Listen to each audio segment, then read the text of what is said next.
বাবা, তোমার আম্মুর নাম কি? সাবিনা খাতুন। তোমার নাম কি? শিয়াবুদ্দিন। তুমি কোন ক্লাসে পড়ো বাবা? তো এই যে টু ক্লাসে। এই এই বলদিপাড়াতেই তুমি দ্বিতীয় শ্রেণীতে পড়ো না?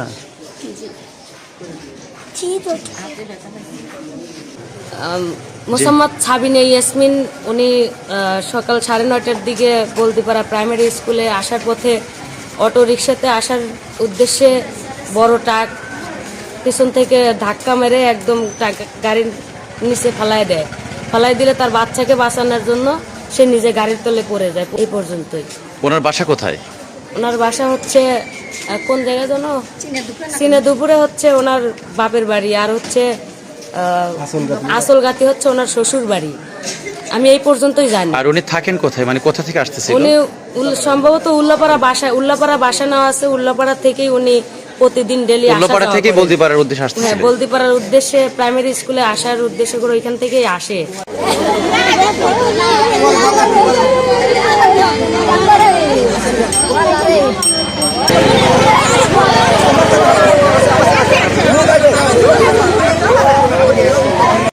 এই মৃত্যুর এটা এক প্রকার হত্যা।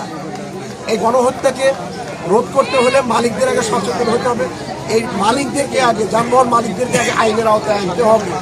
যে যাদের শারীরিক সক্ষমতা আছে, যাদের বয়স 20-এর থেকে অ্যাভাব, তাদেরকেই গাড়ি স্টিয়ারিং দেওয়া দরকার, চাবি দেওয়া দরকার। কিন্তু আপনারা দেখবেন প্রত্যেকটা সময় আপনারা যদি আপনারা নিজেরাও সাংবাদিকরা বা সমাজ সচেতন লোকজন যদি একটা মোবাইল পরিচালনা করেন, তাহলে দেখা যাবে যে অল্প বয়সী ছেলেপেলেদেরকে দিয়ে এই গাড়িগুলো চালাচ্ছে।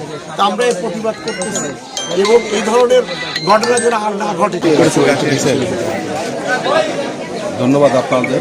আপনারা ইতিমধ্যে জেনেছেন যে বলদিপাড়া সরকারি প্রাথমিক বিদ্যালয়ের সহকারী শিক্ষিকা সাবিনা খাতুন, উনি স্কুলে আসার পথে ট্রাক তাকে চাপা দিলে ঘটনাস্থলে তিনি মারা যায়।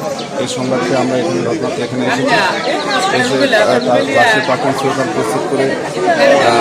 প্রস্তুত করেছি এবং এই বিষয়ে তাদের আত্মীয় স্বজন বা অভিভাবক বাদী হয়ে মামলা কোনো আইনগত ব্যবস্থা করব। ধন্যবাদ আপনাদেরকে এই তথ্য দেওয়ার সহায়তা করার জন্য। যদি আমরা এবং থানা পুলিশ এবং আপনার হাইওয়ে পুলিশ এবং আমাদের ট্রাফিক পুলিশ আছে, তাদের সমন্বয়ে যদি আমরা এরকম কোনো ড্রাইভার বা কিশোরকে যদি আমরা গাড়ি চালক অবস্থায় পাই, তাহলে তার যতটা আইনগত ব্যবস্থা করব। ট্রাক চালক পলাতক হয়েছে, আমরা ট্রাক থেকে আটক করেছি। আমরা এখন বাকি ট্রাক চালককে শনাক্ত করে তাদের গ্রেপ্তার ব্যবস্থা।